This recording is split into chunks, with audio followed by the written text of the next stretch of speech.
The Handkerchief, written by Gr. 1878. Harry Potter and the Wizarding World is the sole masterpiece of J.K. Rowling. Chapter 12. The 1994 Quidditch World Cup. It had been another summer of unease at Malfoy Manor. Slytherin had lost the Quidditch and House Cups, and in Lucius's mind, this was entirely Draco's fault. Draco had to admit that his father did have a point.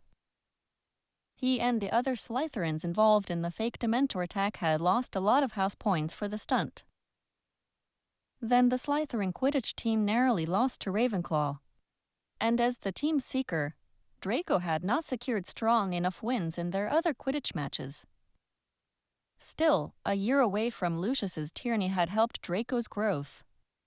He was taller now, nearly as tall as his father, and while still not quite as broad as Lucius, Draco had practiced Quidditch, lifted weights, and ran regularly during the school year. This meant that what mass he did have was almost entirely muscle. And so now, rather than resorting to physical violence as he often had before, Lucius instead chose the occasional stinging Jinx Expulso, or Opugno as his run-of-the-mill weapons of choice against his son. Word had gotten back to Lucius through Minister Cornelius Fudge that much of Buckbeak's defense had been developed by that quite brilliant Muggle-born girl, Hermione Granger. And while it had not mattered because the Hippogriff had escaped before his execution, Draco knew that Lucius had not forgotten. With his grades returning over the summer, once again brandishing his second-place ranking in classes, Draco had just stayed silent and prepared himself for the worst. Lucius had not disappointed him, following up his use of the Cruciatus curse by spewing a near-constant diatribe about how mudbloods and blood traders were destroying the wizarding world. How much better the world would have been had the Dark Lord taken over as planned. At times during the summer, Draco was struck at how manic his father seemed about the Dark Lord thing. It put Draco on edge. When Lucius announced that he had secured Quidditch World Cup tickets, and that they would be seated in the minister's box, Draco had been very excited. It was a chance to see world-class Quidditch, plus school was set to begin soon after, meaning that Draco would be away from his father until at least Christmas. That excitement had plummeted as soon as he and his parents had stepped into the minister's box on the evening of the Quidditch World Cup. It would have been bad enough had it just been Potter. But apparently the Weasel's father had managed to get tickets for his entire ginger-haired brood. And for the infamous Hermione Granger, of course. When their eyes met, silver and copper both ablaze, Draco's mouth fell open with the sheer shock of seeing her there. She looked prettier than ever in her summery Muggle clothes. The pink shirt and Muggle jeans were tighter than her Hogwarts jumper and skirt, and his eyes moved down and up involuntarily. His face turned a similar shade of pink to her shirt almost instantly. He quickly tried to recover with a look of utmost contempt, but he knew that Hermione had seen both his surprise and his flush. He tried to avert his gaze as his father attempted to stare down Hermione, but she wasn't cowed by him. Inwardly, he felt almost like cheering. Hermione knew more about Lucius's violent tendencies than almost anyone at Hogwarts, which was not saying much, considering that even Theo had never witnessed Lucius in his full rage. For her to be able to meet Lucius's glare with defiance was frankly amazing to Draco. Oh. Later, when the match on the Quidditch pitch had been decided, the winners trophied, and the stadium emptied, Draco followed his mother and father back to their luxurious tent in the meadow nearby. He was calculating just how long he would need to stay awake and on his guard. His father had been drinking heavily starting about 3 hours before the match, and had continued throughout the evening's events. By now, though he was still walking steadily, Draco recognized the wide-eyed stare and toothy sneer as trouble. He typically would have retired to his wing in the manor at first glance of this drunk version of Lucius, but the tent was only 6 rooms, which was not nearly enough space to avoid him. Waiting near the entrance of the tent was a handful of Lucius's cronies. Draco recognized Theo's and Greg's fathers and Mulciber, as well as 1 or 2 more that he wasn't sure about. Narcissa hurried herself and Draco inside and into a back room of the tent as if she knew things were about to get dodgy. About 10 minutes later, there was a loud crash from the front room of the tent. Narcissa jumped but gave Draco a reassuring if wavering smile. When the men in the front room began to shout, she tried to keep her voice level and pleasant as she said, "It's all right. Would you like some tea? I can call Mitty." At the sound of her name, Narcissa's elf popped into existence. "What can Mitty get, madam?" she asked. "May we have some tea, and perhaps some of those apple tarts that Draco is so fond of?" Narcissa asked kindly, glancing over at Draco. But Draco was hyper-focused on what was happening in the front of the tent and not paying attention to her or the elf. What were they doing in there? He wondered. He opened the tent room's door flap to peek down the hall of the tent, catching only a glimpse of a long dark robe, a person in a mask. Were they doing his Dementor prank? Here. A voice floated down the corridor. "Let's get those muggles that checked us in here. The skinny man and his fat cow of a wife. We can string them up." No, this was not a stupid Dementor prank. This sounded far more serious. "Yeah," another leering voice replied, "and maybe some of those mudbloods out there." "I dare say we can find a few," Lucius drawled maliciously. Draco could hear the sneer in his voice without even needing to see his face. He turned back swiftly to his mother. From the look on her face, she had heard enough of the conversation as well. "You cannot go out there." Her voice was low and firm. Her eyes flashed icy blue at him. "I need to. If something happens, her friends will protect her." Narcissa's lips thinned to a straight pink line, and her eyes had a knowing look. "What who?" Draco was at a loss for words. In his mind, before she had spoken, there had just been a blur of images. The fireplace poker, a mouth biting a sugar quill, students passing a window on the Hogwarts Express, a white handkerchief in a hand. Now there was only her. He realized in the moment that his mother knew as well. He had known that his mother was a gifted Legilimens, but he had never thought much about it. Now he realized that all those summers and letters where he had feigned nonchalance talking of his supposed rival, his mother had known. She had known perhaps even before he had known. He gripped the door flap. Behind him, the voices had grown faint as the group of men had left the tent. Now the noises were growing distant. I promised myself that I would take care of her." His mother gave a small gasp. She had been aware of the surface of his feelings, but evidently they went much deeper than either she or Draco had realized. "Oh." He dashed out of the door, almost immediately finding the squat man from the ministry who had checked them in yesterday. "Where is the Weasley 10? He asked roughly, grabbing the man by the arm. "Weasley, I think about a quarter of a mile that way." He pointed. "Why?" But Draco had rushed off in the indicated direction without giving an answer. She had to be staying with Weasley and his family, as both hers and Potter's families were muggles. He passed dozens of tents, some of them with Irish revelers spilling out of doorways, joined by resigned Bulgarian supporters looking to nurse their wounds with a spot of fire whiskey and friendship. Some tents were dark, families already turned in for the night. But no sign of the ginger-haired family. Draco had neared the edge of the clearing when a loud series of bangs sounded behind him. Looking over his shoulder, he saw the group of dark-robed men holding their wands aloft. Above them floated 4 figures, all apparently dressed in their night things.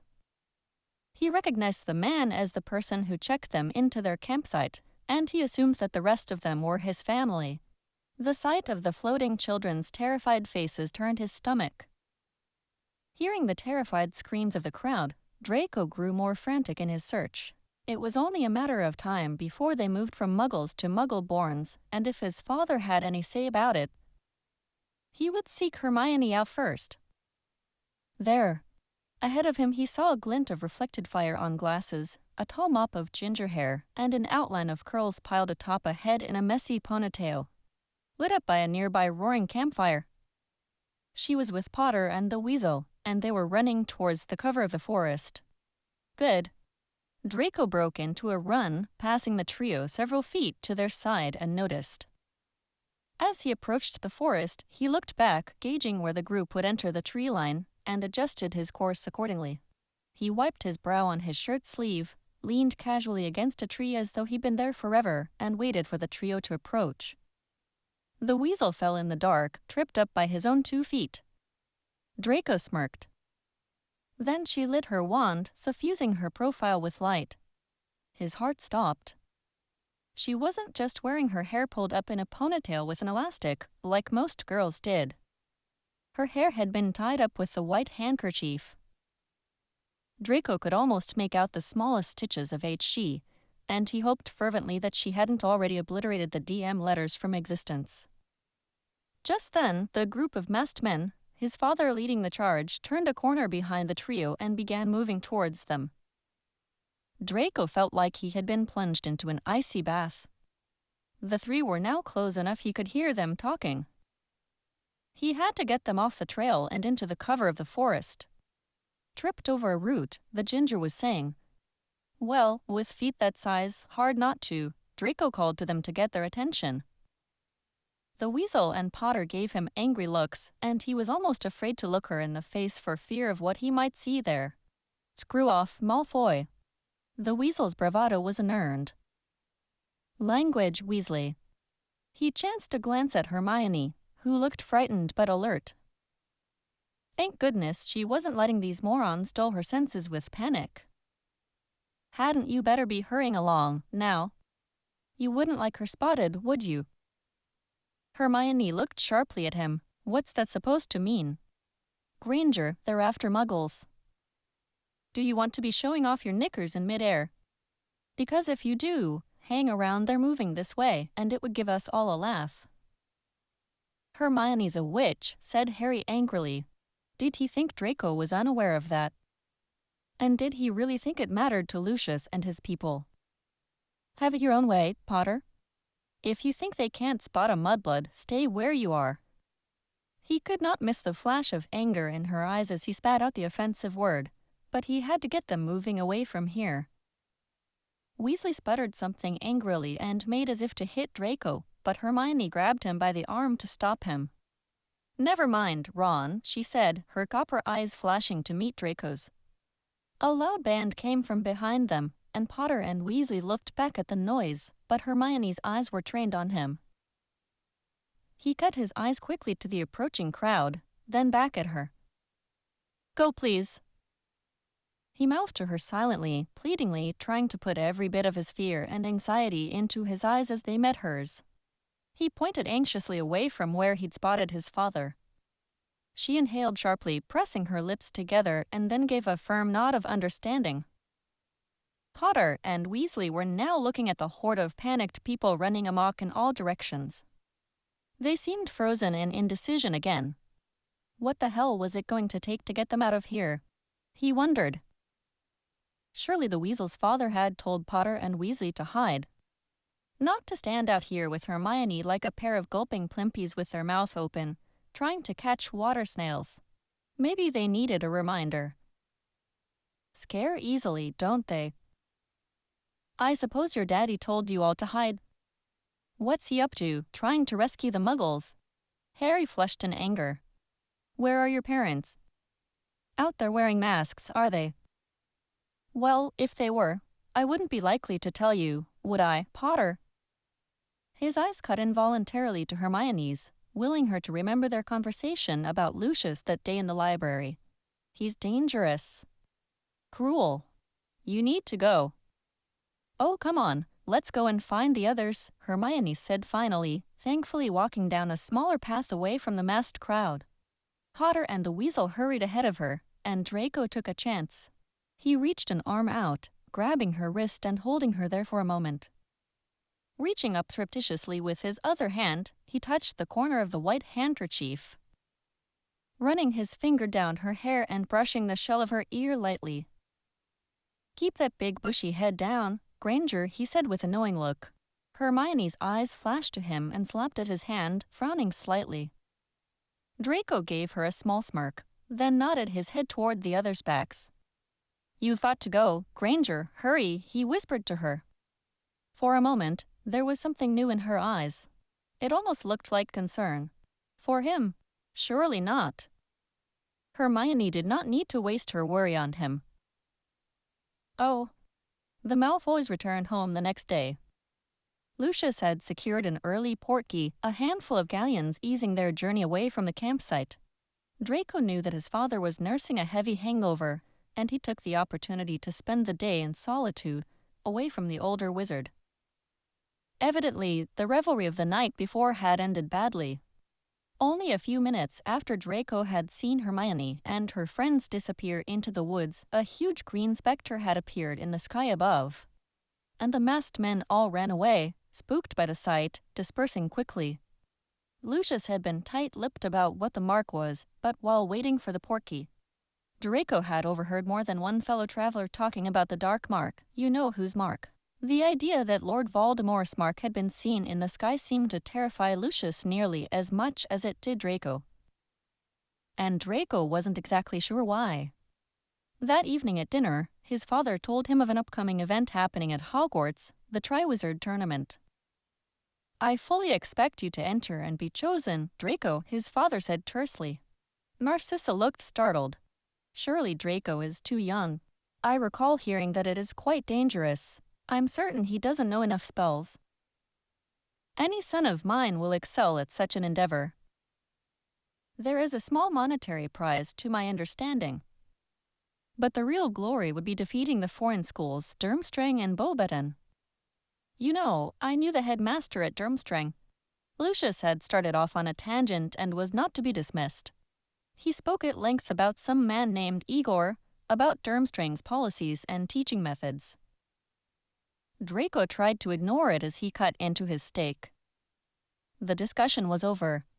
When dinner was completed and he had been excused, Draco made his way to the library to research this tournament. What he found sounded certainly dangerous. Deaths, poisonous beasts, death-defying feats. Draco had the feeling that his mother was correct. Still, a part of him couldn't help but imagine the glory, the way people would look at him if he were Hogwarts champion. Perhaps she would be willing to overlook certain things he'd said and done in the past. Oh, are you going to enter? I suppose you will, Potter. You never miss a chance to show off, do you? It was apparent that neither Potter nor the Weasel had any idea what he was talking about, which made Draco laugh. Surely the Weasel's father had been told about the tournament. He glanced quickly at Hermione, who had a familiar square of white fabric in her hand, using it as both a plate and a napkin to eat her cauldron cake. He fought the small smile that played upon his lips. She still carried it with her. Go away, Malfoy, she said evenly. He nodded slightly at her. After a few more pointed jabs at the two idiots, Draco left them, followed as always by Vince and Greg. He had gotten what he had come to her train compartment for, confirmation that she was alive and whole, and all in one piece. Chapter 13. Combustion, Concussion, Confession. Hagrid really was stretching the very definition of responsible adult nowadays, Draco thought. First he tried to keep a baby dragon in his wooden house, then took a bunch of dumb firsties into the Forbidden Forest at night. Then introduced them to hippogriffs in their first real lessons as 13-year-olds. Now a year later, these what the hell had he called them? Blasted and scooting spoots. Who wouldn't want pets that can burn, sting, and bite all at once? Draco asked the class at large during their first lesson with the gods for sucking creatures. Just because they're not very pretty, it doesn't mean they're not useful. Dragon's blood is amazingly magical, but you wouldn't want a dragon for a pet, would you? You can pet my dragon anytime, Granger, Draco whispered so that only she could hear it. Something in his brain could not help it, it was just right there waiting to be said. He cringed as soon as the words were out. She flushed a bright red and stuck out her tongue at him. Are you offering a kiss? He drawled quietly. Shut up, Malfoy. The red had gotten, if possible, even deeper. That was unexpected. Was she enjoying this back and forth? They lapsed into momentary silence as they continued to hold out different food options to either end of the spoots, to no avail. while Potter and Weasley were distracted with putting out a small fire in their box when all four of their freakish creatures spat fire simultaneously. He leaned towards her again. "You're looking a little sweaty, Granger. Do you have a handkerchief with which to cool yourself off?" he asked innocently. As though she could not help it, a smile creeped across her face. She blushed harder and grew even more intent on her spoot things. "I do have one." "You never know when you might need it," she said primly. "Too right," he murmured. Oh, the new defense against the dark arts professor seemed entirely mental, and this was saying a lot. 1/3 of their previous instructors in this subject was actually in a mental ward. Another third lost their ability to reason for a couple of days every month, and the last third had died after apparently being possessed. But the fact that this one seemed to think showing his classes the unforgivable curses in Lesson 1 was a good idea, what was that even about? And what the actual hell was this about? These were the thoughts running through Draco's mind as his white fur-covered body bounced painfully across the ground, the laughter of his classmates echoing loudly in his head. Oh. The hospital ward was quiet, too quiet, Draco thought. He was used to the snores of Vince and Greg and the intermittent glub and gurgle of the giant squid in the Black Lake. His throbbing head and shoulder did not help. Madame Pomfrey had healed the fractured skull and shoulder, as well as the dislocation. She was working on the concussion, but said the after effects might last for a few days. He'd taken a mind-relaxing potion for the concussion. It made him a bit loopy and talkative. He'd already told Madame Pomfrey that her hands were soft, but that her nose was far too big for her face. She'd given him a vial of pain potion some time ago, but had warned that the pain would worsen significantly in a few hours, and that he could only have one vial every 4 hours. So he was waiting, holding out as long as he could, but it was getting worse by the minute. On edge in the too quiet, he easily heard the creak of the front door. Even though it was apparent that whoever it was making the greatest effort to be quiet. "Who's there?" A paranoid part of his mind worried that it was Moody, coming to break the other shoulder. "It's me," a soft voice answered. The bright light from the hallway suddenly illuminated a riot of curls, leaving no doubt as to who it was. "Come to finish me off, have you?" he asked with what he hoped sounded like a hardened grimace, but probably sounded more like a whimper, clamping his teeth together to stave off the pain. "Are you all right? Were you injured?" She drew nearer, but still not close. "Yes, Granger, I'd say a fractured skull, a concussion, a dislocated shoulder, and broken ulna and humerus bones is an injury, wouldn't you?" He bit out, sweat breaking out on his forehead with the effort not to groan in pain. This witch has seen him at his worst far too often, and Merlin help him, he would not moan and cry in front of her. "Oh my God, Moody really was out of order doing that. Can I sit with you?" He wanted to say Merlin, yes, I'd love that, but his brain told him to play it cool and just say sure, if you want to. Unfortunately, his mouth was not listening to his brain at the moment. "Merlin, yes, I'd love that." Ah, hell, if his head weren't already killing him, he would smack himself senseless. She drew up a chair quietly right next to his bed and settled in it. "Why did you warn me at the Quidditch World Cup?" "What?" The question has caught him off guard. Because. Because what? The pain and the mind-relaxing potion were making him far too honest. "Because I was worried about you, Granger." My father here, he tried to stop, but then realized the words were already coming out of his mouth. "My father was angry this summer about the hippogriff.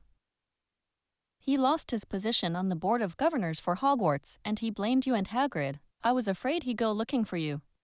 "Malfoy." She reached out a hand, grazing his wrist as though afraid she hurt him worse. "Why do you call me Malfoy?" "It's not my given name, you know." He attempted a smile, which came out as a grimace. "Why do you call me Granger?" She smiled. As she spoke, she moved from the chair to sit on the edge of the bed and withdrew the white handkerchief from her sleeve, placing it in an empty bowl on his bedside table. Muttering a quiet agumenti and pointing her wand into the bowl, she withdrew the wet cloth, wringing it out slightly and placing it on his forehead. The cooling relief was instant. He relaxed so completely. He could hear his audible sigh and didn't have the temerity to feel even the least bit embarrassed. "Because you call me Malfoy." She laughed at this, and Draco marveled, realizing it had been nearly 3 years since he had heard her laugh this way. Those moments in the forest seemed so long ago. "I'll call you Draco if you call me Hermione," she said primly. "But it's so many syllables," he whined jokingly. "Well, Ron often calls me Maione. You can always do that." She smiled slyly. "No, thank you. I'm not a lazy arse like the weasel. I can manage 5 syllables." "Don't call him that," she admonished. "Are you seriously telling me he's not already calling me a fairy?" Draco demanded. She sighed. "Yes, he is." She chuckled again, then reached up to turn the handkerchief to the cooler side. "Feel better?" "Loads better, thanks. Now if I can hold off this headache and shoulder ache a while longer, I can take another pain potion in an hour or so." Without a word of warning, she took his hand and began vigorously rubbing the space between his fingers and thumb. "What are you doing, Dr. Hermione?" Her eyebrows raised slightly at the sound of her name. "Well, Draco," she said pointedly, a warmth spread quickly in his chest. "This is an acupressure technique I learned years ago. My father used to get headaches and we didn't always have pain reliever at home. This helps." Draco had to admit it seemed to be working, though perhaps it was that fact that she was holding his hand more than anything. "Do you know of a way to help with shoulder pain?" he asked after a moment. His shoulder and upper arm felt like it was on fire. "Lie on your stomach." His eyebrows climbed into his hair. "What?" "I'll massage your back. That might help," she said without meeting his eyes. Privately, Draco thought that it might help something, but he wasn't sure if it was only his back. He was treading on very shaky ground here, if his jittery insides were anything to go on. He slowly, gingerly turned first on his side, then his stomach, taking care to cushion his arm next to his head. The chill air of the hospital ward rushed over his back as she lowered the sheet. Nothing happened for a moment. He waited, listening, but didn't even hear her breathing. "Enjoying the show, Hermione?" he asked jokingly to break the tension. He cringed again. This mind-relaxing potion still has his mouth moving about 5 seconds faster than his brain. "Hush," she said hurriedly. "I was just hush." She began to rub, tentatively at first, but harder as it became clear that from his involuntary moans that he appreciated it. "Draco, can I ask why are these little tiny scars? They're in almost a fan pattern." "Ah, yes. Well, my father was angry and he threw a glass toward me, you see. It shattered, and some of the glass must have gone through my clothes." This was partly true, and Draco congratulated himself that he was able to clean up the story a bit, even in his hazy state. It had been a thrown glass, and it was thrown by his father, but Lucius had magically hurled the small shards at his back after the glass had broken, purposely digging them into Draco's shirt so that they'd pierce his skin. There had been a lot of drunken yelling over his grades, his failures in making a name for himself. Then Lucius had used the Cruciatus curse on Draco because of his class ranking. Tim had picked out what shards he was able to find, and Draco had hoped a shower would remove the rest. His back itched and burned in spots for several weeks after. "How old were you?" she asked softly. This was after first year. "So 12. He closed his eyes, shamed. "Oh my God." Her hands stilled, spread across his back. "Did your mother know?" "She knows a bit. Not always the big stuff. But I don't want her to say too much against him. He's hurt her too, but not as bad. Whatever I can do to protect her, I do." "Draco."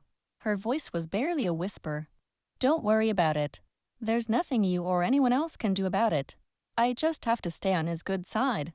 say the things he expects to hear, spout back the nonsense he tells me. Some of our schoolmates, they talk to their parents, and their parents are his friends. If I just keep up the insults and the pure blood stuff, and keep my grades high, it'll be fine.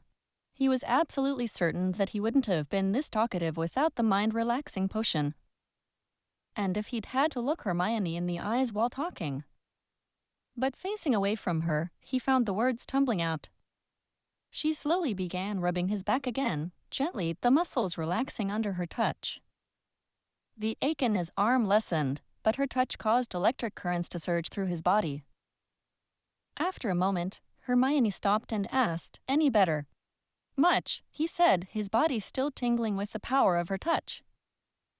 "I'm sorry this happened to you the thing today." Professor Moody was out of line. "And about the glass thing with your father. I suppose I was being a bit of a git today."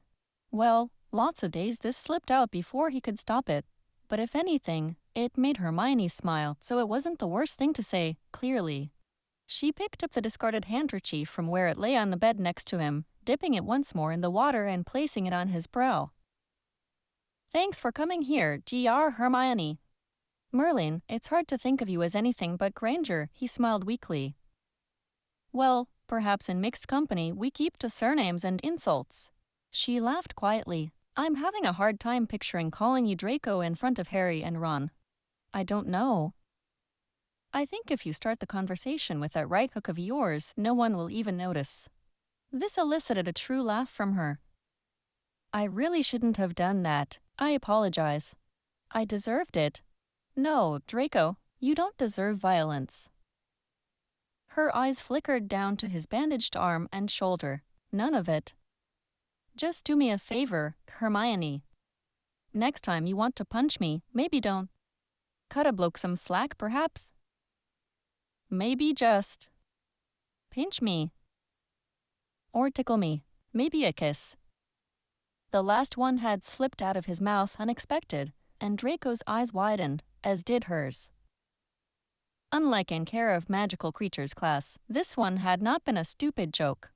He could almost see the word hanging physically in the air, tempting him to try to pull it back and before it reached her ears. Her copper eyes burned suddenly at him in the low light.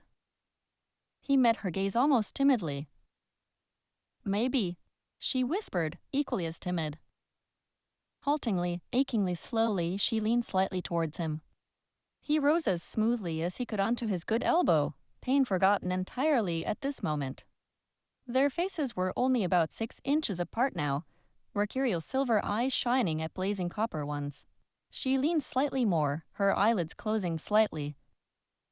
The squeak of a doorknob and the soft rattle and clink of potion vials broke the moment.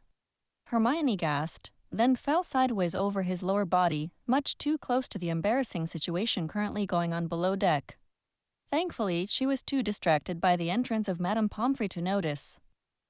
From under her thigh, she withdrew a silky, supple bit of fabric, swishing it quickly around her body. In an instant, she had disappeared. Of course she had an invisibility cloak. She'd probably charmed the hair off of a demiguise herself. Draco felt the mattress shift as she stood and moved away. As Pomfrey leaned over him, talking to herself about the bandages, he saw rather than heard the front door open. His head fell back onto the pillow, mind still adrift. She had been about to kiss him, he was almost certain. After everything he'd done, every sodding insult he'd hurled at her and her friends, she'd still almost kissed him. Something cold trickled down his cheek. It was water from the cooled handkerchief. In her haste, she'd left it with him. He removed it from his forehead, gripping it tightly in his uninjured hand. He'd need to return it to her. Swallowing the pain potion, Draco felt his body and mind relax gently. He felt like he was floating, and it wasn't just from the potion. Suddenly, the pain seemed trivial. Chapter 14. Durmstrang, Densajeo, Dobby, Dinner, and Dance Dates. This crumb fellow was really making himself quite at home. Not 10 minutes after sitting down at the Slytherin table in the Great Hall, he was staring around the room, commenting about the gold plates and colorful banners. And the girls. Our castle is dark, it is not so much color and nice things. And our girls not so pretty. Draco looked sideways down the table at the three Durmstrang girls, one of whom sported more facial hair than him and Theo combined. The other two were attractive in a very severe sort of way, as though they could crush a man with only a hug. Ah, yes. Well, we're so pleased to have your school represented here. My father speaks highly of your headmaster, he tried, hoping to change the subject. It was hard enough being a regular albeit rich bloke and sometimes Quidditch match winner at Hogwarts without an international Quidditch phenom to compete with. Crum's visage darkened slightly. Herr Karkaroff is very good, he teaches us well. I'll bet he does, thought Draco. Anyone who was friends with Lucius probably had a lot of knowledge to impart. Having been the recipient of that knowledge many times, Draco's teeth were on edge. Oh, damned Potter. Of course it was Potter. That Hufflepuff tosser that all the girls, even the Slytherins, giggled about had made it into the tournament, and yet somehow, despite an age restriction and a Hogwarts champion already having been named, there was Potter.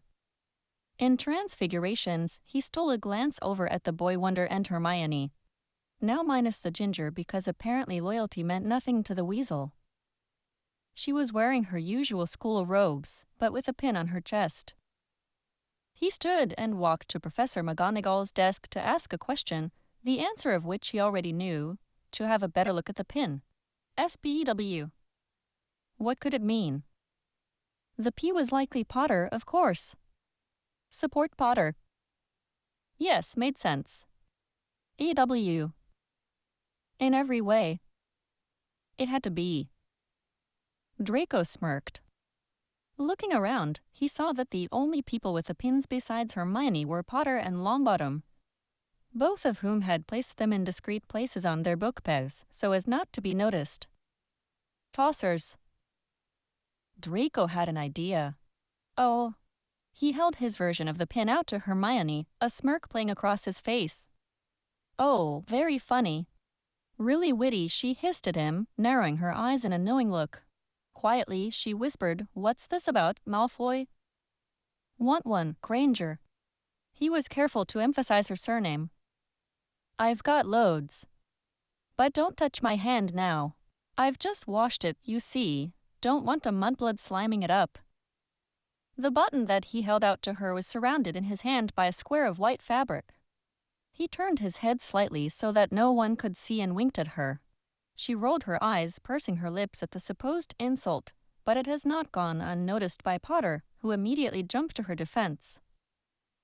When their spells collided and ricocheted, hitting Greg and Hermione, Draco was inwardly horrified. He'd meant to hit Potter, and now Hermione was getting the worst of it. He laughed along with the other Slytherins, but was calculating the best way to go and check on her to confirm that she was all right. After the younger Gryffindor, the one who'd been petrified a couple of years before, had come to collect Potter for some kind of tournament thing, he took his chance. "Sir, my head is hurting a bit. May I go see the nurse?" he asked in his most smarmy voice. Professor Snape stifled a sneer and answered, "Of course, Mr. Malfoy. Do take your things with you." The black eyes pierced his silver ones, and Draco suppressed a shiver. Sometimes Snape gave him the willies.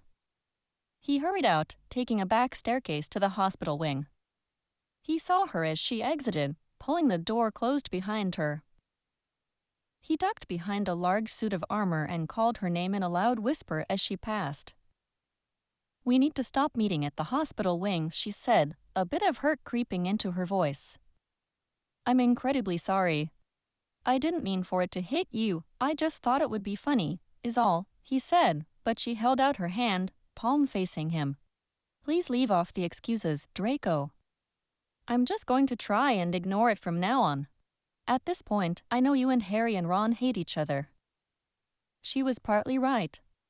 Draco hated that Potter had true friends and was universally seen as a good bloke, things that Draco didn't have and might never have. He didn't give much thought about Potter personally, it was more about what he represented. The weasel, on the other hand, they'd never be friends. He sighed. I am sorry, Hermione. Humphrey was able to fix it, then. Yes, she smiled, and Draco was struck by something. Something seemed different, although he couldn't quite place it. Well, they came out quite nice. You look good, different. He inhaled quickly. Not that you looked bad before. Thanks very much. She pretended to be wounded, but then smiled. She went a little further with the shrinking than my original teeth. My parents are dentists and don't subscribe to any magical intervention for my teeth. They'd have preferred to do it the Muggle way. It might have taken years, but she fixed them in a few minutes. Hermione huffed. I suppose I should say thank you, really. I suppose I should say you're quite welcome then, he smirked at her. Frat. She chuckled. Please no slapping this time, he asked in a mock fearful tone. Well, you did offer pinching as an alternative, she mused, reaching out with her thumbs and forefingers with pincer grips. A playful smile flitting across her face. He instinctively protected his ribs by grabbing her forearms as she reached for him, their laughter carrying a little too loudly down the hall. She had just touched his ribs with her fingertips when voices filtered down to them from the next corridor. Draco could make out the boom of Ludo Bagman, the rumble of Dumbledore as they grew closer, then retreated as the group made their way to the staircase down to the Great Hall. He grasped her elbows to hold her close, out of sight of the crowd down the hall. Their eyes met and their laughter died away. His eyes involuntarily slipped down to her lips, which she licked nervously. I should go get ready for dinner. Harry will be looking for me, she said, sounding a bit reluctant. All right. Oh, you forgot this. The other night. He reached into his robe pocket, then pressed the handkerchief into her hand. She smiled and palmed it, turning to go down the hall where the voices had been moments before. Just before she turned the corner, she stopped, looking down at her hand holding the fabric. Opening it curiously, she suddenly gasped audibly enough that Draco could hear it. He smiled, knowing what has caught her attention. It was one of his Potter Stinks badges, but he'd charmed the other side differently from the others.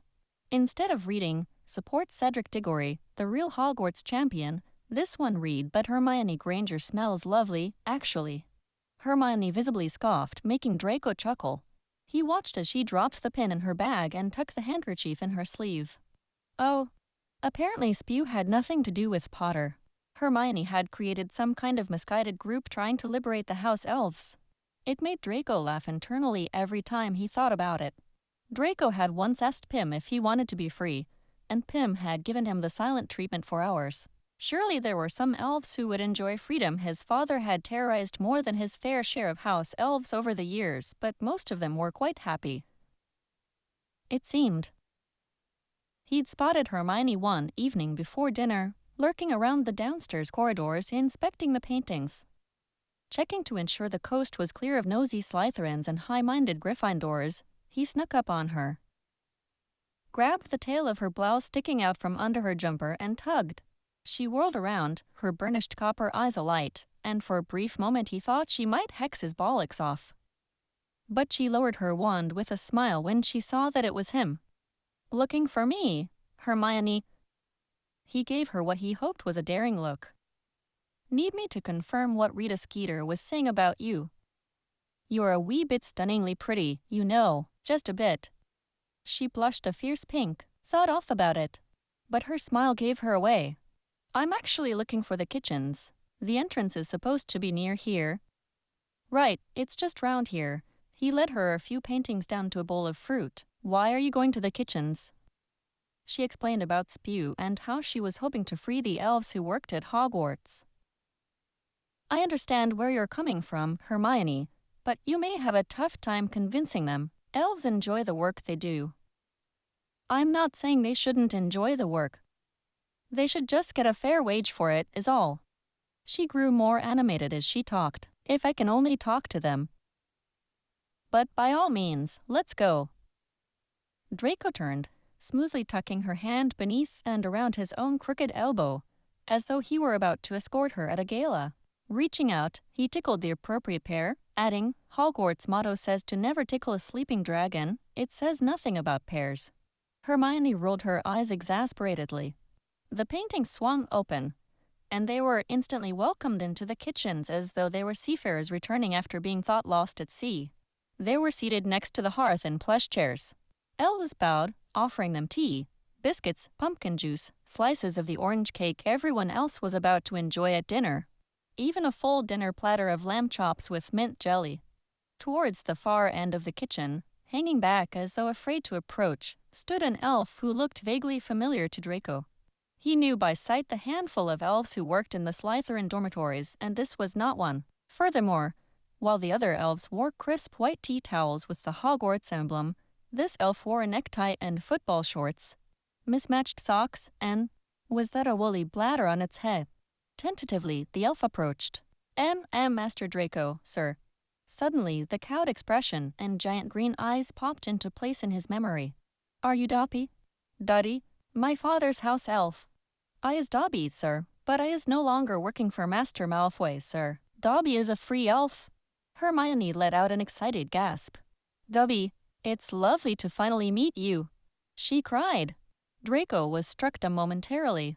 This whole meeting seemed extraordinary, and he wasn't sure which seemed most strange. That Hermione knew this elf of all elves or that Lucius had set an elf free. How did that happen? He asked, perplexed. Dobby proceeded to tell the tale, how he had snuck away to warn of evildoing before the Chamber of Secrets was opened, how he had tried to keep everyone safe but no one would listen, and how the great wizard Harry Potter had freed him by making Master Malfoy give Dobby a sock. This is Master Harry's sock, and Dobby is finding all kinds of new clothes in the waste bins. And Dobby is saving his wages to buy a new jumper for winter. Dobby owes everything to Master Harry. He is truly a great wizard. Draco's mind was blank with shock. He thought back to the summer after second year. Now that he thought more about it, Lucius had been even more incensed than usual for a while, constantly calling various house elves to perform tasks and never being happy about the results.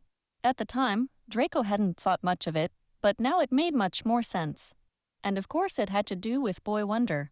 Hermione was asking more questions, but Draco was lost in thought. Here was this elf, abused by his father, free.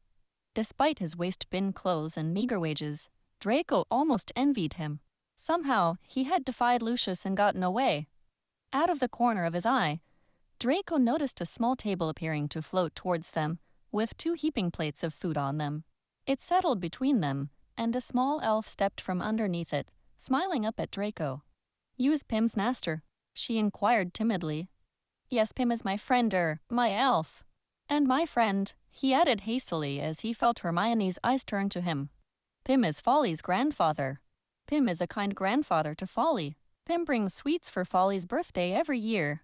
It was surprisingly painful to Draco to learn that his beloved Pim not only had a family, but that Draco had had no idea. Pim had been married, had had children and grandchildren. Draco had no idea.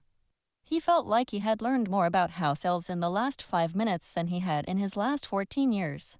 Folly and Dobby were now encouraging them to eat, ignoring Hermione's request for them to pull up chairs and eat as well. Draco smiled across the table and picked up a fork and knife. He cut into the lamb, dipping it lightly in the mint jelly and popping it in his mouth, but not before saying, "Let's not let it get cold, Hermione. They'll be disappointed if we don't eat." They ate for a moment in uncertain silence, and Draco realized that this was the first time they had eaten together since Christmas their second year, and the first time they'd eaten together alone. He had watched her eat, of course, had seen her picking at meals while distracted in their first and second years, eating quickly during third year and this year. He had witnessed her looks of disgust at the weasel's slovenly table manners and laughed at her revulsion. He's seen her whispering and laughing with some of the other girls at the Gryffindor table, offering comfort to Potter occasionally, even speaking encouragingly to Neville at times. He had marveled at her ability to know what everyone needed and when they needed it. Every once in a while, their eyes had met. In early years, Draco had looked away quickly, embarrassed to be caught staring. But in the last year or so, that had changed, now that Draco understood why he had been staring. It still surprised him to see her looking back at him from across the great hall so often, and pleased him to see her sometimes offer a small smile to him, as if she understood that he had needed it. Thank you for showing me how to get into the kitchens, she said suddenly. I know that the idea of freedom is a foreign concept to these elves, but many of them don't know how some house elves are treated. This summer, we saw one badly mistreated at the World Cup. The loyalty she showed, it meant nothing to her master. She was heartbroken. I'm surprised to find Dobby here. A Malfoy elf is never released from service. And my father is probably not the best master. Draco said this last bit to his plate, too embarrassed to meet her eyes. Hermione knew so much about his father, and yet still only knew a sliver of the truth. Let's talk about something more pleasant. I'd love to hear about your friend, Pym. Her copper eyes danced. For the next 30 minutes, Draco regaled her with stories of his childhood, of Pym and Tiffy and Eustace and the other elves at Malfoy Manor. As he talked, Draco realized that when he thought of his childhood, the elves were a constant presence, even more constant than his own parents. If he truly thought about it, he probably missed the house elves as much as he missed Narcissa, and certainly more than Lucius. This realization hit him like a ton of bricks, and he was surprised to find himself verbalizing it to Hermione. She reached across the table and took his hand, squeezing it. I'm sorry that things were not the best for you growing up. I know you are under a lot of pressure, what with being the sole heir of such a well-known family. I know they expect a lot of you, maybe too much. He took in a ragged breath, willing himself to calm down. He had had these thoughts in his own mind for some time, but to hear them spoken by someone that, in truth, he barely knew in the grand scheme of things was eye-opening. If someone outside of the family was able to see the pressure he was under, why did his parents continue to apply it? He squeezed her fingers, bringing them gently to his cheek. They were soft yet firm as they gripped his hand. His silver eyes met hers, the copper now a deeper, warmer shade in the firelight. He did not trust himself to speak, only brought her fingers to his lips, kissing them softly. Oh, I'm not telling you, you'll just make fun of me. Hermione was speaking with the weasel, who'd just asked with whom she was attending Yule Ball. Draco picked up his pace, wanting to join this conversation. Ever since the ball had been announced, he'd fallen asleep to those old thoughts from his parents' New Year's gala, of him dancing with Hermione. Whereas once he'd felt almost disturbed by the idea, now he found he quite fancied it. Surely the witch didn't already have a date. He knew that it would be nearly impossible for them to go together, considering who they were. But the idea had taken hold in his mind and he found it hard to shake loose. Perhaps they would be the last two of their year without dates, and Theo or Greg would mention it casually in class. Perhaps dare him to ask her in front of the entire class. And who was he to turn down a dare? You're joking, Weasley. You're not telling me someone's asked that to the ball, not the long-mollered mudblood. Hermione gave him a sharp look with a knowing narrowing of her eyes, followed by the smallest of sly smiles. She raised her hand to her chin, offering him a middle-fingered salute. It took Draco everything not to laugh. Then she said, "Hello, Professor Moody." As Draco startled, looking back behind himself, he heard Hermione giggle and say, "Twitchy little ferret, aren't you, Malfoy?" That insidious minx. He would need to congratulate her for getting him with that one tonight in his note. After their impromptu dinner together in the kitchens, Draco had sent her a note thanking her for the dinner together, adding that it was one of his favorite meals in a long time, but that he will be certain not to mention this to Tiffy when he saw her next. She had replied that she enjoyed it too, and proceeded to tell him about Winky, the house elf who had been treated so badly at the World Cup, and how she now worked at Hogwarts as well, and that if he crossed the line too often with his teasing, she'd get Winky and Dobby to stop by and visit Tiffy to tell her what he said. Over the next few weeks, they'd exchanged short notes, then longer notes. At first it was every few days, but now it was nearly nightly, delivered by either Draco's eagle owl, Florn, or a brown school owl. Draco did not know if Hermione talked about the deliveries of letters with her dorm mates, but Draco had had to deflect questions from his mates on several occasions. Too often, Draco found himself apologizing in these notes for something mean that he'd said either to her or to her friends. He knew that regardless of the way she accepted his apologies, even joked with him about the things he'd said, they had to take their toll. He could tell her with his words that he didn't believe those things he said all he wanted, but actions often spoke louder. It made him frustrated to have to keep apologizing, afraid that the next time she would no longer accept it. But his weekly calls with his father and mother had never gone as well. Narcissa read the gossip magazines and seemed to have collected the tidbits about Potter and, by extension, Hermione to share with Lucius and Draco. It pleased Lucius to hear Potter taken down a peg, and it seemed that Draco's input of or really, was enough to satiate his parents. Draco knew that his housemates likewise would comment to their parents that Draco was in line with the pure-blood ways of thinking. He'd overheard Augustus Travers, a mousy sixth year, laughing with his father about Draco's Potter stinks pins, and Pansy recounting mirthfully the story of his deflected tooth-growing curse to her godfather, an angular, sharp-jawed man that she referred to as Uncle Corbin. He knew his parents attended events with those people, and undoubtedly they'd had conversations. It was stressful at times, leading a sort of double life like this. But in truth, Draco didn't know another way to live. He felt like he had been living a double life ever since he came to Hogwarts. Maybe even before then.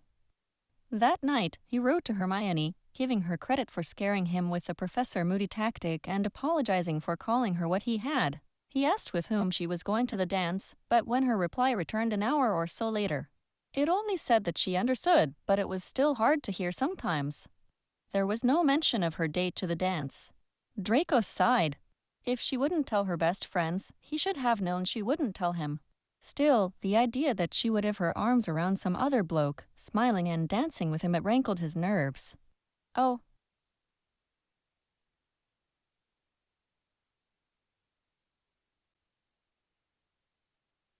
Chapter 15. The Scandinavian Waltz. When Pansy began hinting heavily that she'd hoped to go to the Yule Ball with Draco, he resigned himself to taking her. In truth, Pansy could be good company and was attractive, even funny when she wasn't cutting down everyone around her with her acerbic tongue. She sent Draco a swatch of dark purple fabric with which to match his escot, and he sent away for a corsage from Billywigs and Blooms. Draco reluctantly looked forward to a night of stiff, formal dancing and tight dress shoes. Oh. The night of Yule Ball, he stood around the entrance of the castle with several other nervous-looking blokes who all appeared to be waiting for dates. Pansy arrived just as Professor McGonagall was arranging the champions for their formal entrance to open the ball. Draco was amused to see Potter, attired in new dress robes but with the same ridiculous hair as always. He'd still managed to snag a good date. The Paddles were two of the hottest girls in their year, as nearly every boy in Slytherin would say. He and Pansy joined the throng standing in line for the formal introduction of the champions. And Draco surreptitiously glanced around for a familiar mane of bushy hair, but to no avail. Surely the weasel wasn't right, and she'd lied about having a date. Then the massive double doors of the great hall swung open, and he was forced to watch as the headmasters champions with their dates, and tournament judges plus that annoying Percy Weasley fellow for some reason made their way into the hall. There on the arm of the Wizarding World's most well-known athlete was Hermione, looking 1,000 times more beautiful than he'd ever seen her. It took everything in him not to blurt out "what the fuck" audibly. As it was, he was fairly certain he made some kind of noise, because Pansy sent so much side-eye his way. He would have feared for her vision if he could have spared a glance for her. Hermione's hair was not bushy tonight. Sleek, lovely curls lay gently over her shoulder, trailing down her arm, small purple flower buds tucked here and there in the curls. Her bright copper eyes seemed suffused with light, her skin glowed under the warm torch and fairy lights. Her dress was a beautiful blue-purple color that he overheard two girls whispering nearby call periwinkle. She looked, frankly, amazing. If Draco didn't already dream of this witch on a regular basis, this would have made him start. His mouth was simultaneously dry and salivating, and he felt like his eyes might physically fall out of his head at any moment. Pym. In the shower. With Seamus Finnegan. They're shampooing each other's hair. Ugh. Stop thinking about showers, you wanker, he thought to himself. Lace wing flies. Daisy roots. Doxy venom. Eye of newt. Murtlap tentacles. After another 15 or so potion ingredients, Draco felt as though his brain had cleared enough that he could think straight again. He was annoyed too, looking around to see that the great majority of the boys and even a couple of girls appeared to be lost in similar thoughts to his. He gritted his teeth and turned to Pansy, bustling her off to their assigned table. Once the dancing commenced, Draco was relieved to see that the gangly awkward gait of the Quidditch star meant that he was, to put it frankly, a horrible dancer. Krum seemed to drag Hermione around the floor in such a stilted fashion, he looked almost like a marionette tangling itself up in her arms. Draco led Pansy through the steps with ease, having had ballroom dance lessons from the age of 7 or so. The first dance ended, and the orchestra struck up the opening notes for the Scandinavian waltz. Knowing what was coming, Draco casually moved himself and Pansy closer to Hermione and Krum, positioning them only 3 couples away in the line. Pansy seemed momentarily confused, then narrowed her eyes thoughtfully. He started with Pansy as his partner, completing the first minute or so of the dance. Next, in quick succession, he danced shorter measures each with Millie Bulstrode and Susan Bones. Finally, he reached his final partner. They both turned to each other, him with a smirk and her with a gasp. He slipped his arms easily around her back, feeling the heat of her skin through the thin fabric of the dress and relishing in the soft touch of her fingers in his. Their lower halves barely touching, he began to move them confidently through the steps. Their eyes hardly left each other, and Draco tried to put his feelings into the expression of his eyes. "You look beautiful," he murmured with stiffened lips, lest someone be watching them. She smiled and looked him up and down, pretending to count the steps, then looked back up at him. "You clean up nicely as well." They separated once more to their original partners for a brief few measures, then were reunited for the final bars of the waltz. As their hands met this time, Draco was surprised to find something inside her hand, now pressed into his. "Thank you for the dance," he said formally, stepping back to offer her a bow as she curtsied. His hand curled around whatever it was, and as he bowed he glimpsed a tiny bit of white peeking out from under his thumb. Excusing himself from Pansy to ostensibly go find a drink, he opened the handkerchief to find one of the small purple flowers from her hair. Plucking the flower from its cushion, he tucked it into an inside breast pocket of his robe and placed the handkerchief next to it. Oh. Hours later, he had finally shaken off Pansy outside the Slytherin dungeons. She had placed his hands on her body and rubbed longingly against him. When his response was tepid at best, she pulled his shirt tail from his pants and vigorously began tugging at his belt. "What are you doing?" he asked, narrowing his eyes at her. "All the girls say that you'll like this," Pansy said in what he thought she assumed was a sexy tone. She undid his fly, reaching her hands inside to grab him roughly. "What the fuck, Parks?" He inked himself as gently as he could from her almost painful iron grasp. "Just let me make you happy, Draco," she moaned in a whiny voice. "No, I don't," he protested, but she ignored him, pushing herself against him. He fought the urge to push her away, not wanting to be rude or be called prudish. He knew how people talked in the dorms. Apparently his good looks and confident manner meant that most people assumed he'd gotten around with plenty of witches. The Slytherin girls all assumed he'd made his way through half the girls in the other 3 houses. And the other 3 houses thought the same about him and the Slytherin girls. Draco decided to see where this would go. He would be lying to himself if he said it wouldn't feel nice to have someone else touch him for a change. After a minute of rubbing him clumsily, Pansy lowered herself to her knees. He grabbed her by her armpits hurriedly. "What are you doing?" He spat at her. "Relax, Draco. It's not a big deal." "No, I don't," he protested, but she ignored him. Then Pansy's warm, wide mouth had slipped down nearly the entire length of him, and he had to disagree with Pansy. Even in spite of the occasional slip of teeth against him, this was definitely something of a big deal. He only wished it hadn't been here, now. He closed his eyes and suddenly the image of a different witch, one with a pair of bright copper eyes staring up at him lasciviously. Within seconds, he'd finished harshly.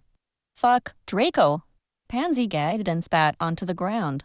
"You're supposed to say something, tap my shoulder, give me some warning before you do that." "Shit, I'm sorry, Pans.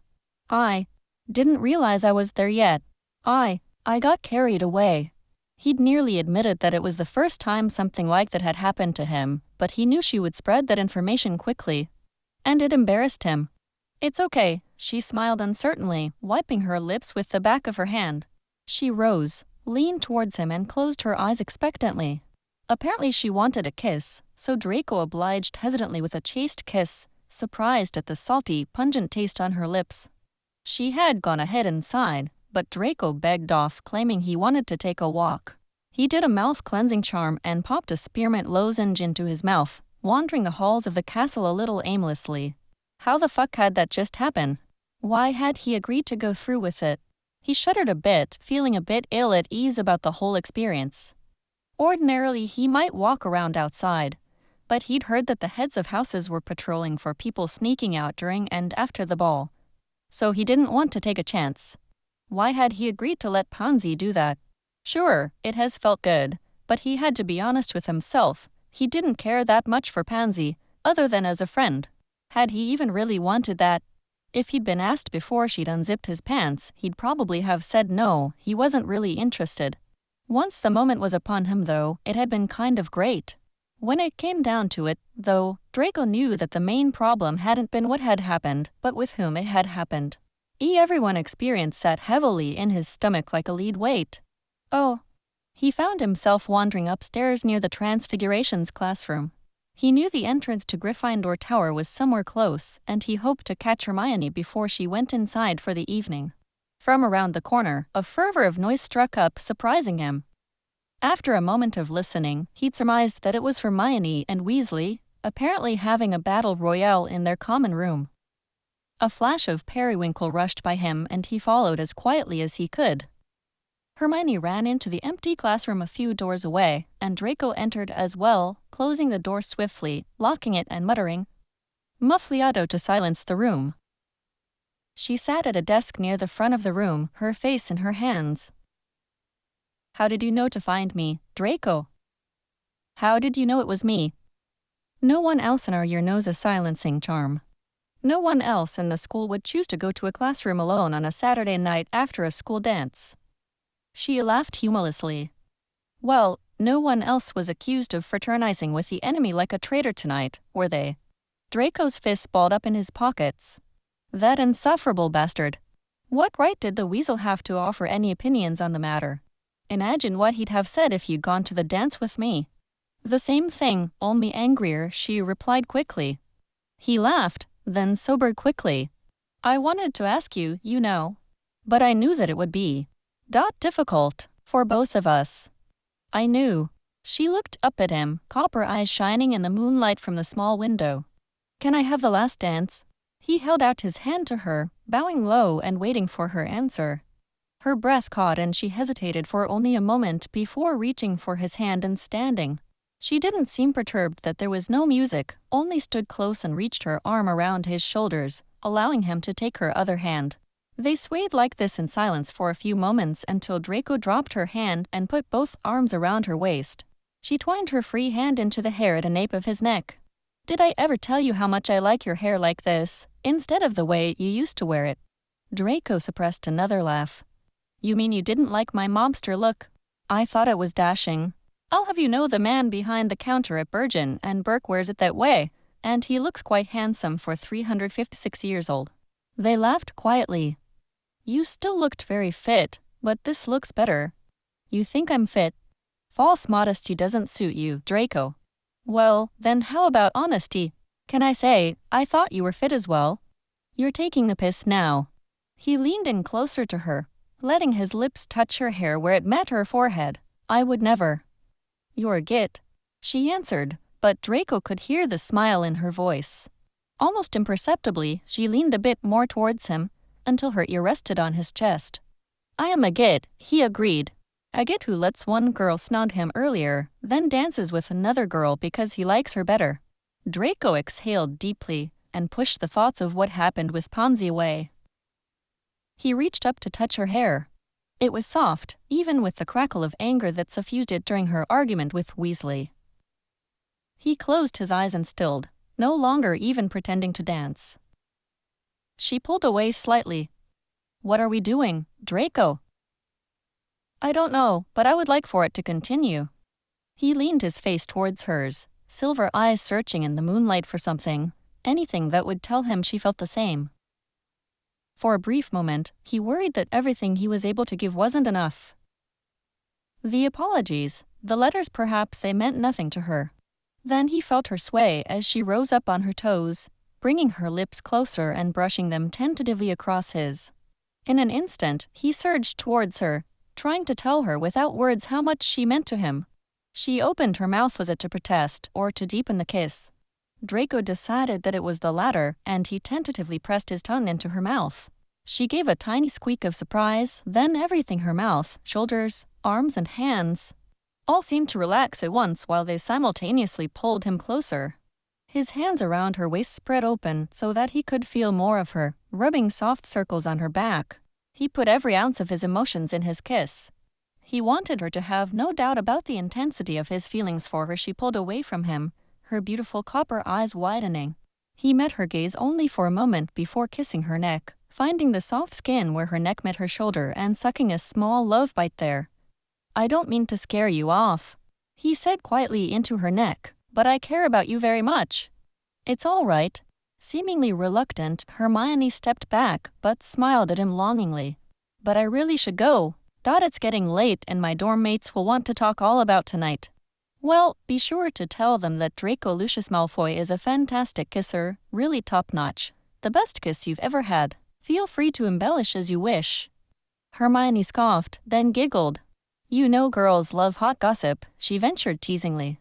She arched a brow at him, eliciting a chuckle from him. He knew she would never say his name in a discussion like that. "Good night, Hermione."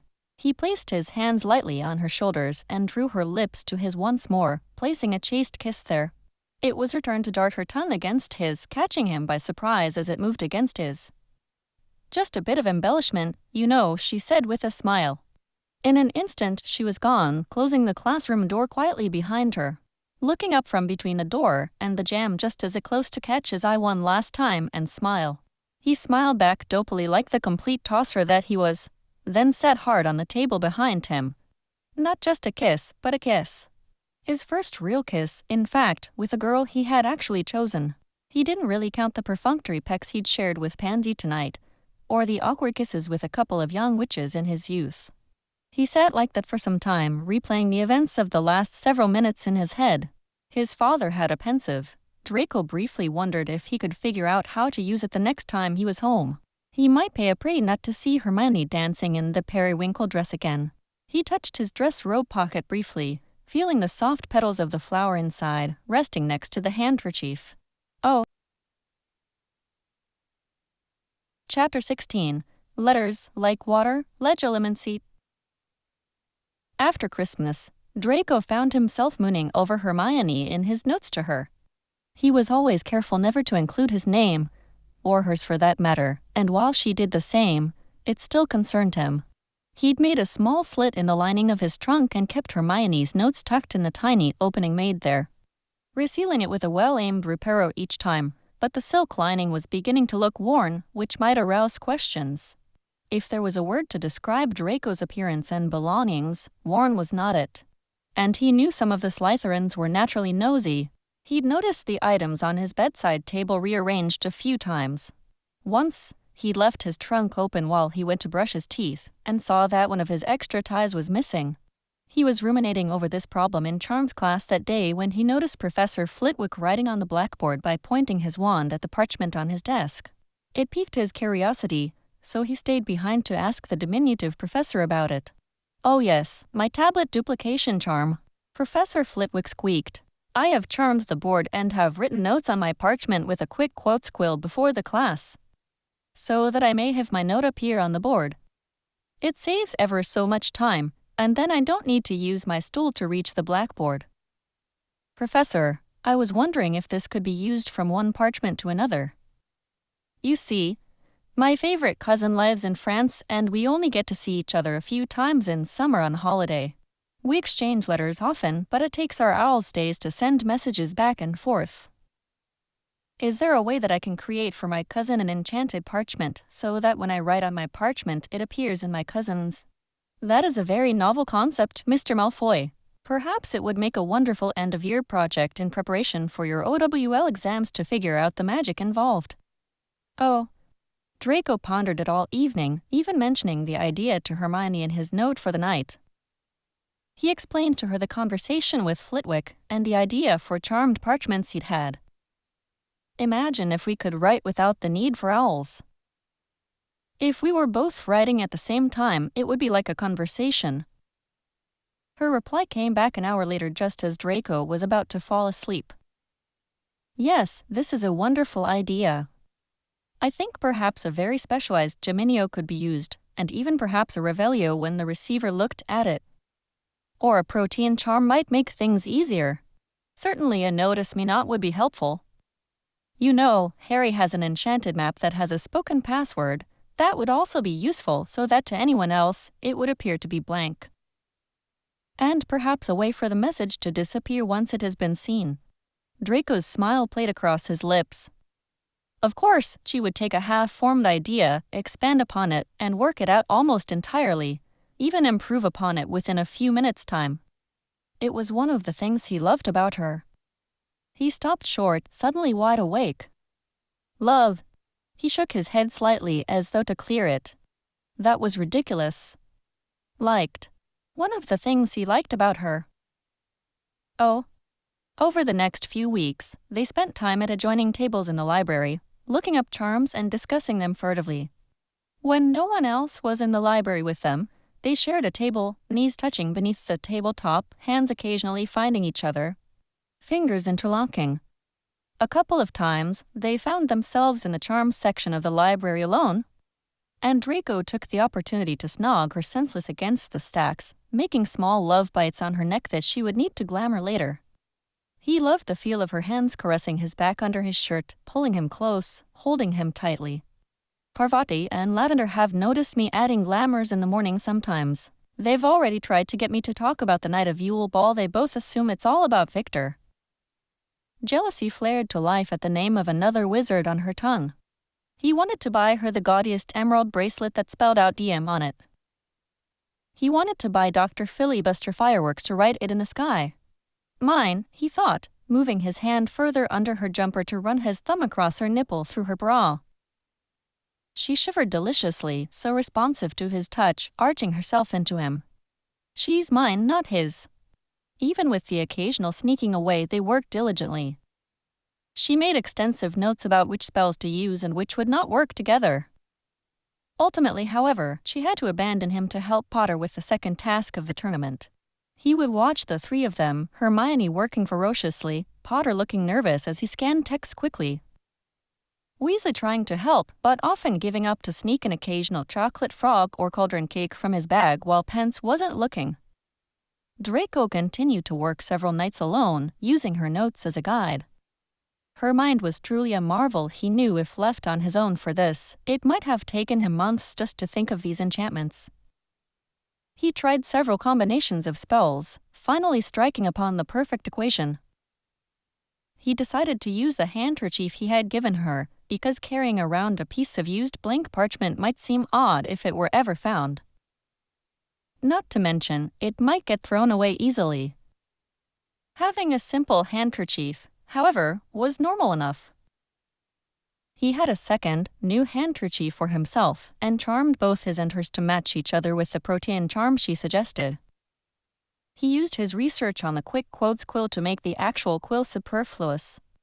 Instead, the writer need only hold the handkerchief in hand and speak, or even just whisper, for their words to appear on the fabric. A notice-me-not charm ensured that onlookers likely would not notice the handkerchief at all beyond perhaps its original use. All that was left was to create the unlocking and locking spells, which would require each of them to utter a phrase to make the words appear and disappear. He finished by setting her unlocking password. Hoping she would be all right with it, he put both handkerchiefs in his pocket. The second task was set to start that morning, and he was interested to see what kind of insanity they'd come up with.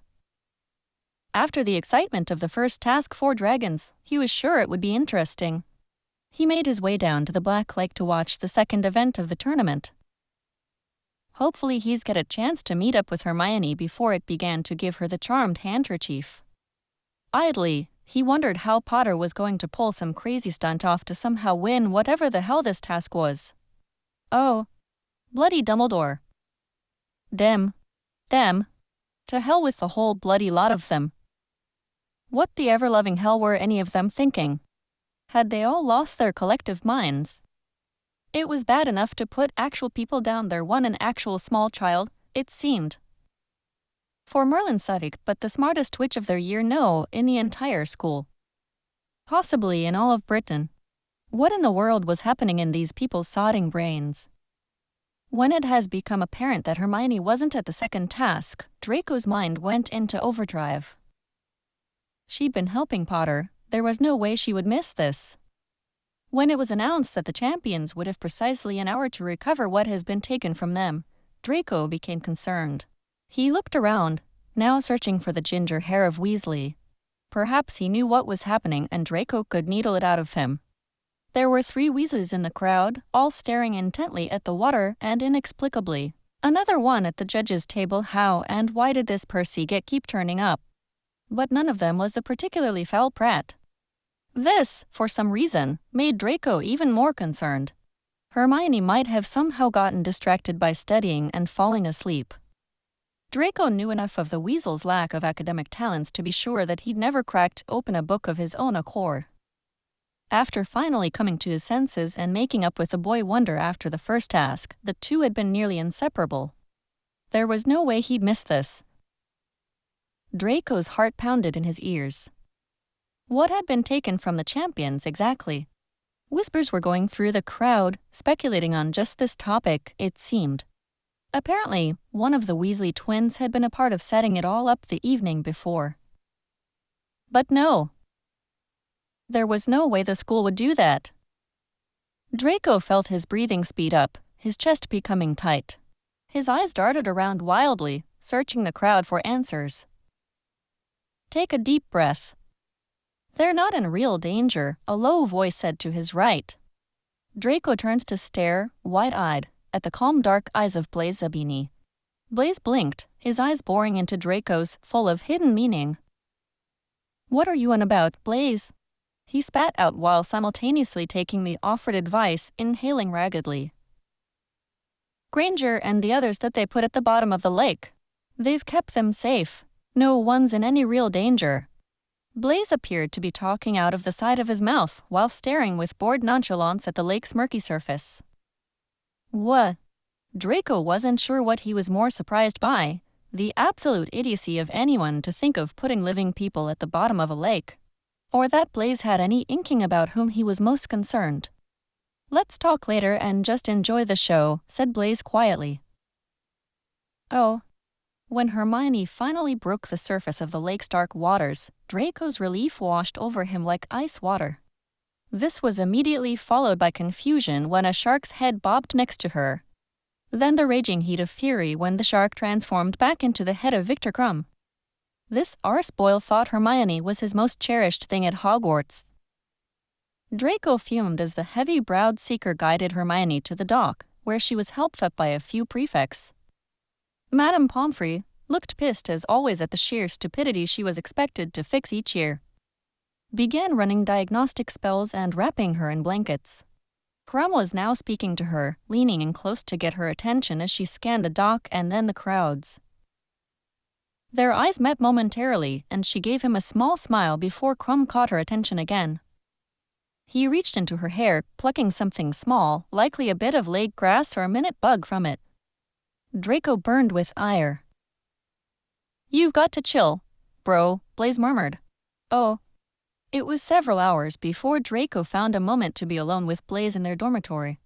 The rest of Slytherin House was enjoying a raucous party in the common room, so Draco felt confident they would have a little bit of time to talk. He strode into the room, seeing Blaise lounging on his bed, and closed and warded the door. Why do you think I would give a single damn about what happens to Granger? He asked brusquely, still facing away from Blaise. Come off it, Draco. We've known each other for nearly 4 years now, slept in the same room for almost that whole time. You may think you're hiding it really well, and to most people you are, but for someone like me, it's entirely obvious. What do you think I'm hiding? And what do you mean, someone like you? Draco asked incredulously. Blaise sighed. I come from a long line of seers and legilimens.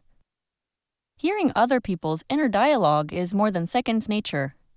I often find myself having to actively block out other people's thoughts and emotions when they're incredibly strong.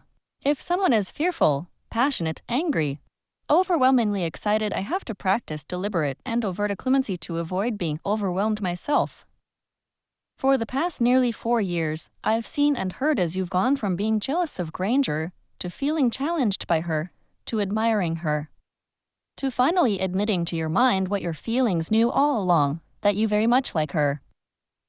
So, you've been going around reading everyone's minds for 4 years. Draco felt incredibly violated and angry. How had he not known? His own mother was a legilimens, though the handful of times she had entered his mind was as a fun party trick of sorts. Draco had been entirely aware, almost as though there was a person standing right behind him, even though his mother was in front of him. Salazar, no. I told you I practice a clemency most of the time. It is simply second nature and important to my sanity. However, when an emotion is particularly strong, it's almost like being yelled at from across the room and no one else can hear it. It is really distracting and very hard to block out.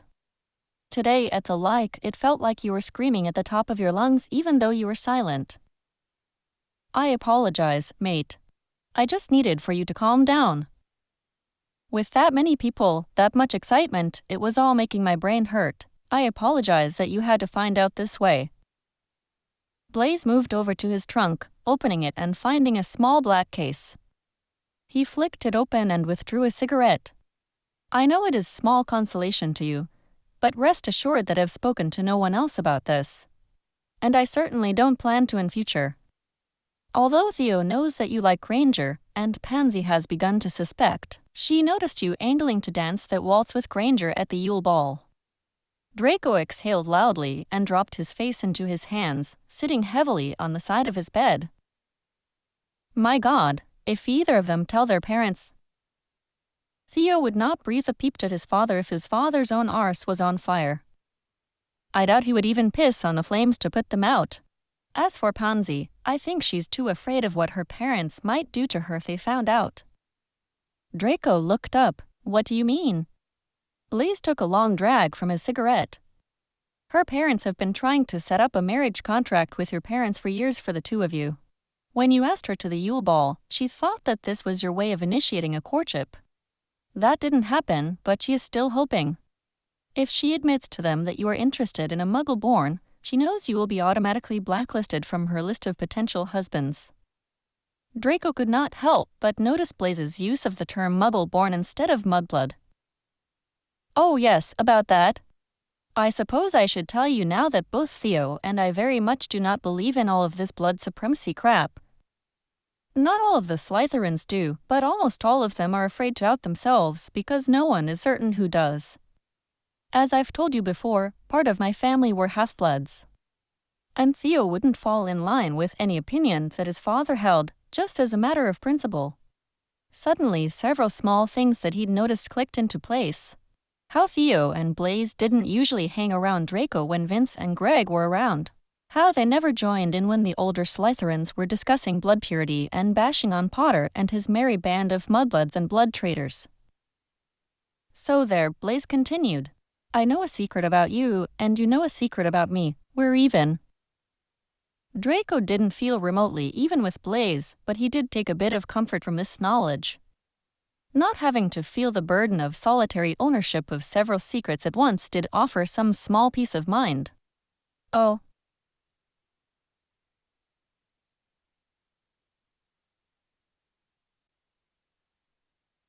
Chapter 17. Caput Draconis Vinca Major.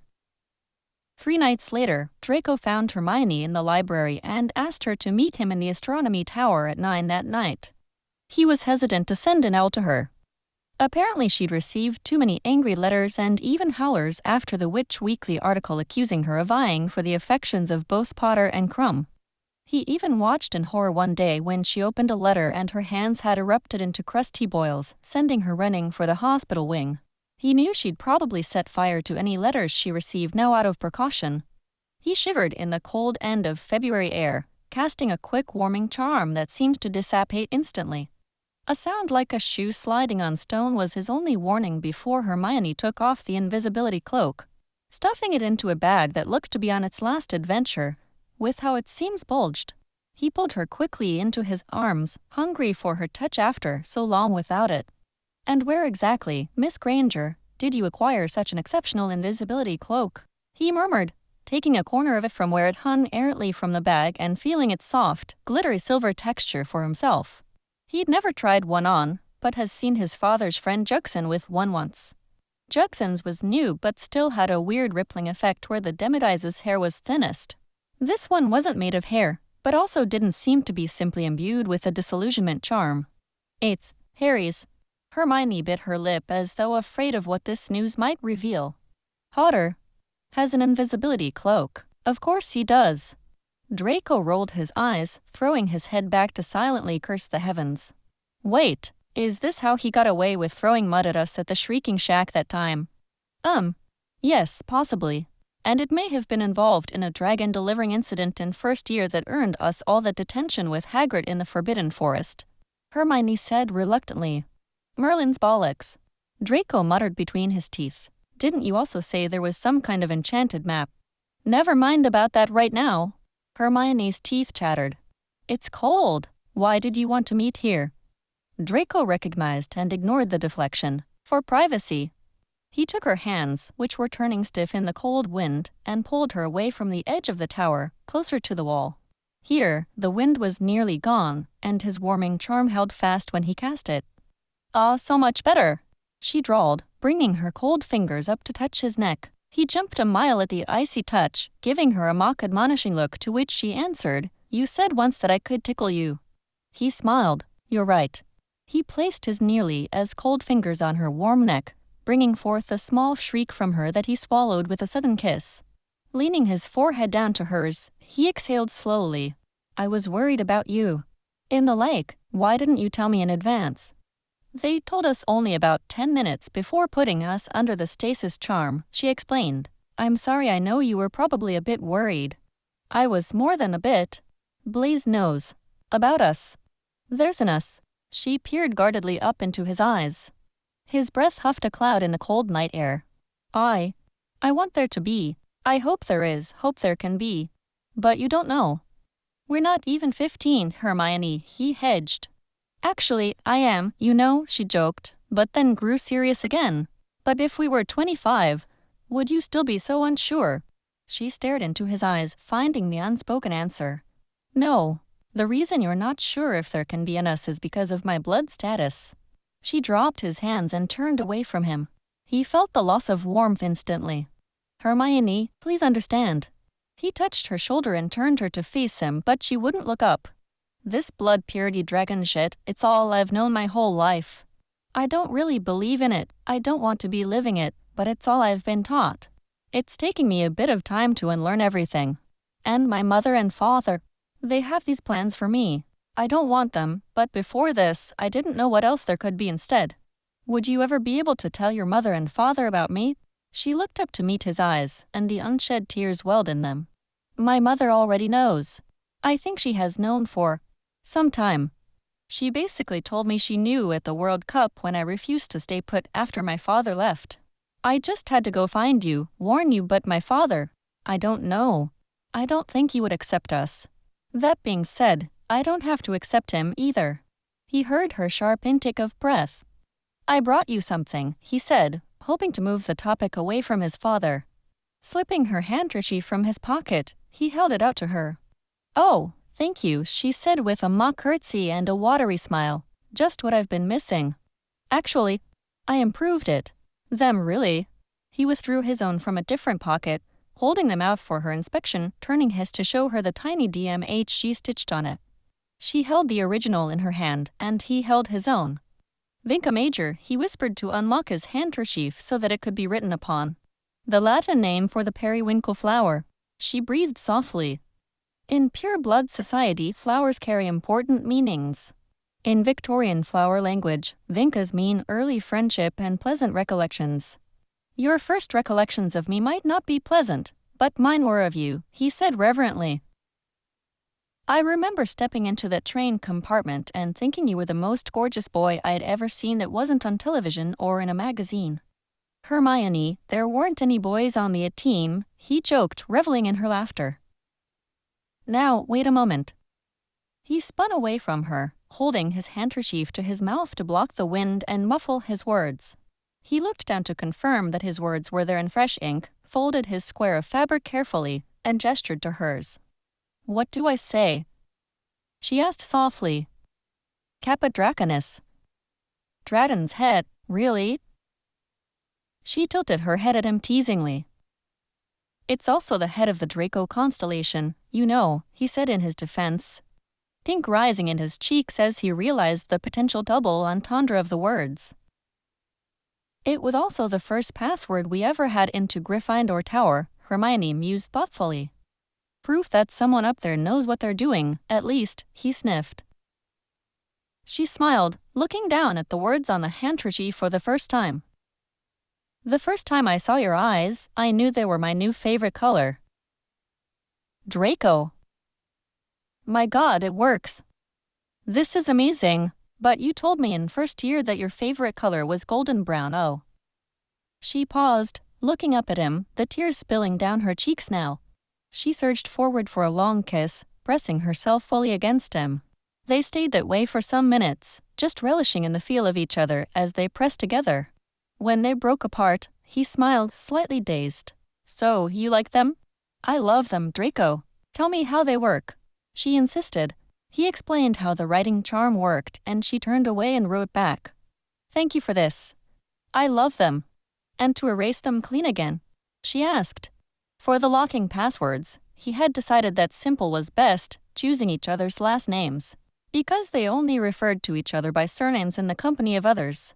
Saying Malfoy or Granger meant that the handkerchiefs needed to be cleaned of their words. It was late, so they made their way to the bottom of the tower. She pulled out Potter's amazing invisibility cloak again, and they walked together under it to the top of the back staircase to the dungeons. He kissed her softly goodnight for several minutes beneath the sheer silver curtain of the cloak and ducked quickly into the cover of the shadows. As he watched, there was a small flash of her patent leather Mary Jane shoes there for only a moment, and then nothing. He recalled with a disbelieving chuckle once again seeing only Potter's head floating in Hogsmeade that day, convinced for a brief moment that he'd raised some spirit or was imagining things. He'd been so annoyed and angry at the time. But now, when the cloak had helped him have a beautiful night with a beautiful witch, he found the memory a little funny. Oh. It had only taken Hermione 2 days to find ways of improving his handiwork. She wrote, "I think a color-changing spell might be useful. You could make your words green, while mine would be red." The incantation is a Critrius Collivaria Verd. It had worked. At a glance, he was able to find her red letters on the page, even amid his own green at the times when their words were said quickly back and forth. A couple of days later, she wrote, "I hate that I don't know when to check the note. Sometimes I won't see it for hours, and I wish I'd known sooner." She had written only an hour later, "I thought of the solution in History of Magic. Try the spell Nova Tempus Calitum." He was surprised a few moments later in the boys' loo when the handkerchief suddenly felt warm in his pocket, as though it had been lying in the sun. Did it work? He smiled to himself at both her intellect and her eagerness. "Of course it did, Witch. You're too brilliant for the likes of me." She wrote back, "Next try the incantation of War Tempus Frigidium." She hadn't explained this one, and he wondered what was in store. He wrote, "All right, it's done. What does it do?" In an instant, the cloth turned cool to the touch as though it had been dropped in a snowbank. A moment later, it grew warm again. Warm means you have a new message to see, but cold means that your message has been seen by the other person. "That's amazing, Hermione. You make Swatness so hot." He hurried out of the lab after washing his hands, making his way to the Defense Against the Dark Arts classroom. Moody and his roving, freakish eyeball met him at the doorway just as he was closing the door. "Mr. Malfoy, you're very nearly late. And your robe pocket is overheating," Professor Moody clipped at him as he entered. Draco narrowed his eyes at the Gryffindors, finding the one he most particularly wanted to see.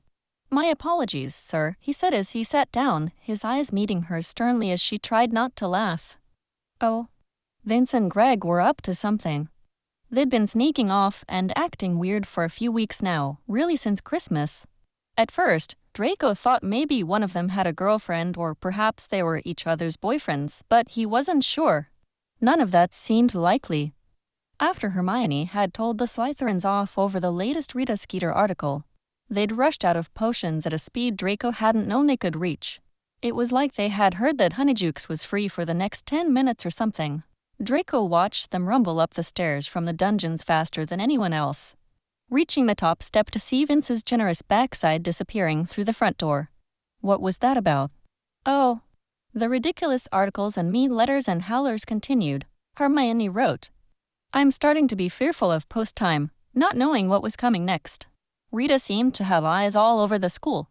She somehow knew that Victor invited me to visit him in Bulgaria this summer. He responded almost as soon as the handkerchief had turned warm. Victor did what? What did you say? Are you going to visit him? She answered, "Honestly, you sound like Ron." Don't compare me to the weasel, Hermione. And you didn't answer my question.